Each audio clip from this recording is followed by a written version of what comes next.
Bonjour à tous et à tous. On commence aujourd'hui une exploration autour une idée toute simple en apparence, mais qui est en fait très profonde. C'est l'intention qui va nous guider, nommer pour gérer. Et voilà, la voici cette phrase. Il faut d'abord nommer pour gérer. Au premier abord, on pourrait se dire « Oui, d'accord, c'est logique, ça a l'air presque banal. » Mais en réalité, c'est le point de départ de tout. C'est vraiment ça notre boussole. Laissons-la infuser un petit instant. Ok, mais alors, nommer, ça veut dire quoi vraiment? Parce que bien sûr, il ne s'agit pas juste de coller une étiquette sur quelque chose. Qu'est-ce qui se cache derrière ce mot au fond? C'est un peu ça la question qu'on va creuser. Alors, allons-y. Cette petite phrase, c'est bien plus qu'un simple slogan. C'est une vraie méthode, une grille de lecture du monde qui peut tout changer. Voilà une définition sur laquelle on peut s'appuyer. Nommer, c'est quoi? C'est l'acte de donner un nom à une chose, un sentiment, un système. Et le but, il est triple. D'abord, le rendre visible. Ensuite, le rendre compréhensible. Et enfin, commencer à le rendre maîtrisable. C'est ce passage du flou au concret. En fait, c'est la toute première étape pour passer du chaos à la clarté. L'image qui vient, c'est celle d'une pièce plongée dans le noir. On ne peut rien faire, on ne sait pas où aller. Nommer, c'est trouver l'interrupteur et allumer la lumière. D'un coup, on voit les meubles, on peut se repérer, on peut commencer à ranger. C'est ça, le pouvoir de nommer. Bonne question.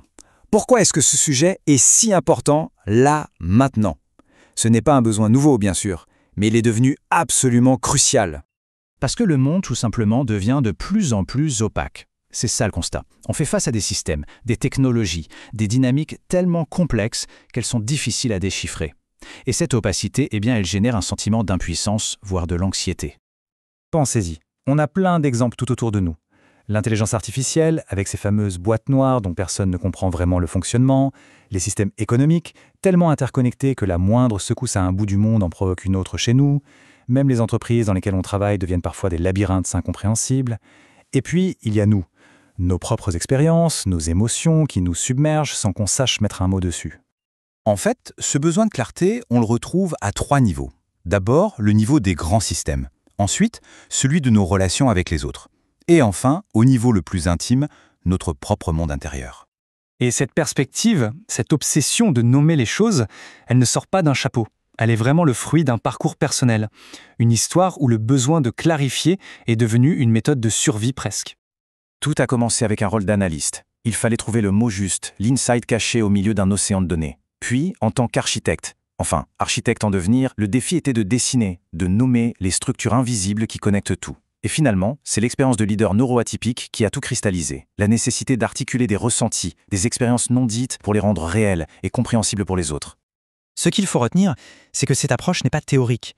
Elle a été forgée par une nécessité quasi vitale de mettre de la structure dans le monde, simplement pour le comprendre. C'est une sensibilité qui est devenue un outil. Alors concrètement, qu'est-ce qu'on va trouver ici? Je pense que c'est important d'être clair sur l'intention dès le départ. Ce que je propose, ce ne sont pas des leçons d'experts, ni du marketing ou des solutions miracles, non. C'est plutôt un espace pour des réflexions partagées. Une invitation à une clarification patiente, on va prendre le temps. Il y aura une certaine gravité, mais une gravité bienveillante, j'espère. On va donc explorer ensemble plein de thèmes. On parlera des systèmes, des grands comme des tout petits. On parlera des relations humaines, de notre rapport à nous-mêmes aussi. Parfois ce sera un peu technique, on va décortiquer un concept. D'autres fois ce sera beaucoup plus sensible, on touchera à l'humain, à l'intime. L'ambition, ou en tout cas l'objectif, c'est d'incarner ça, un calme structurant. De créer un espace où, même face à la complexité ambiante, on peut se poser, respirer un coup et commencer à y voir plus clair. Ensemble. J'insiste sur ce mot « ensemble » parce que c'est vraiment la clé. L'idée, ce n'est pas de faire un monologue, mais bien d'amorcer une conversation.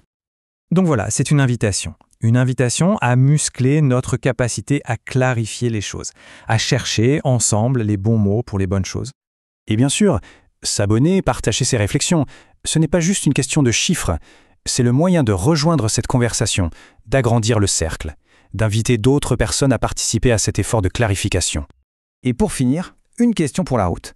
Qu'est-ce qui, aujourd'hui, dans notre monde, ou peut-être plus simplement dans nos vies, attend juste d'être nommé pour qu'on puisse enfin s'en occuper? Je vous laisse avec ça.